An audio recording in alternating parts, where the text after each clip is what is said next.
Мен бақытты адамын. Неге дейсіздер ғой? Себебі менің денсаулығым жақсы, жоғары білімім, сүйікті жұмысым және әрине махаббатқа толы отбасым бар.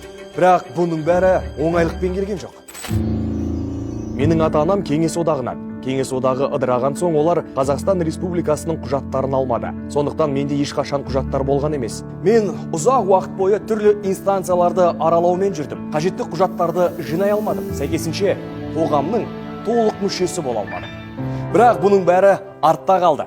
Мен қазір бақытты адамын, өйткені менде білім, медициналық көмек алуға, некені тіркеуге және қалаған жұмысты табуға мүмкіндік беретін құжаттар бар. Енді мен бағындыра алмайтын белес жоқ. Мақсаттарым айқындала түсті. Маған мұны іске асыруда көмектесті және сізге де міндетті түрде көмектеседі. Қазіргі уақытта әлемде кемінде 10 миллион адамның азаматтығы жоқ. Азаматтығы жоқ адамдардың жиі көрінбейтіндігінен және олардың дауыстары естілмейтіндігінен көрінбейтін мәселе деп атайды.